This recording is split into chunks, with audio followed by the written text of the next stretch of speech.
If you ever have a problem where it seems like, I know I played the guitar line right in time, but for some reason when it came back, it sounded like it was 16 note late or 30-second note late, that is the problem usually. Mixing latency. Thank you for your videos. When I try to record the voice, it is very late, out of sync with the beat, have to move manually.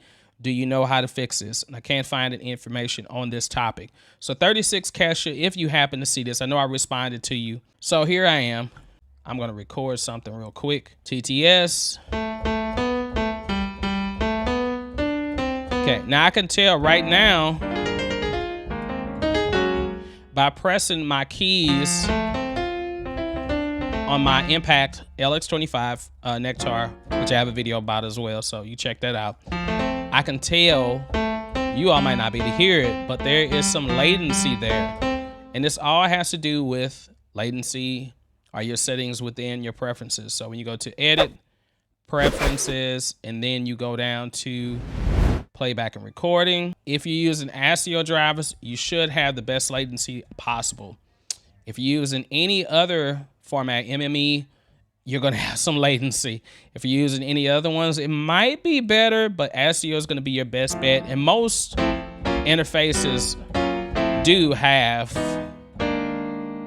ASIO set up for it. And then when you go to driver settings, here it is right here. So I talk about this all the time. Mixing latency, very important.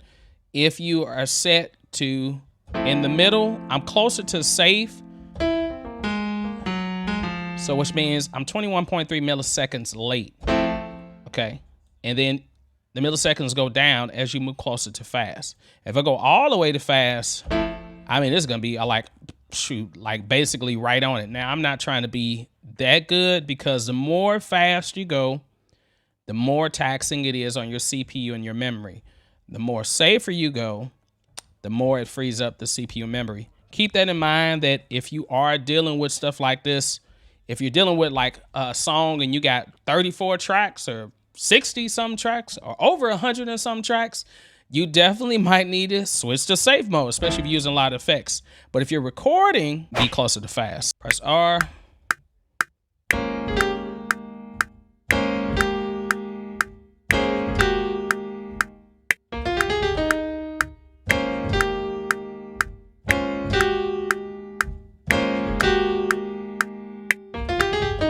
All right, okay, something weird. All right, and I can play that back.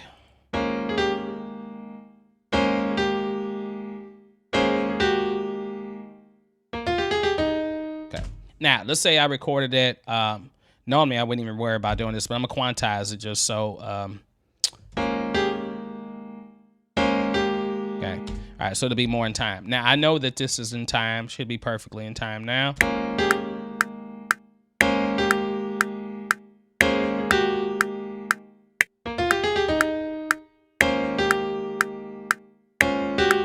Okay. All right. Now, if I wanted to sing something on this, I'm going to create audio track, insert audio track, or I can press Control T. All right. And that'll insert audio track. I'm going to turn this record off. I'm going to go to track 2. I'm going to go set this input.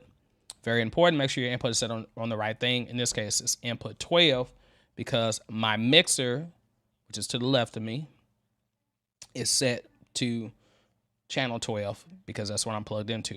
All right, and then I press record, and I should have audio on both sides. And if I have that, then I'll record. And then I'm going to record something now. Love,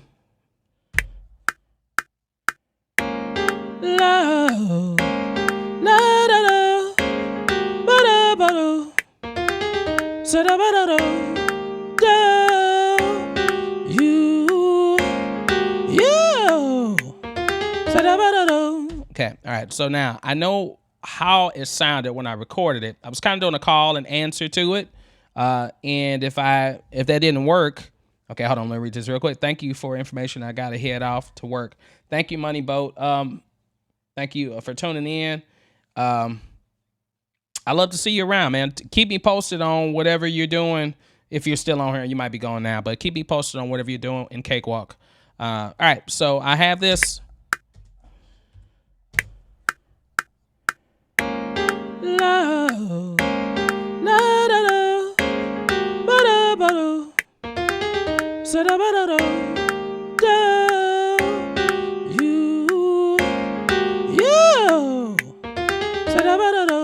Okay.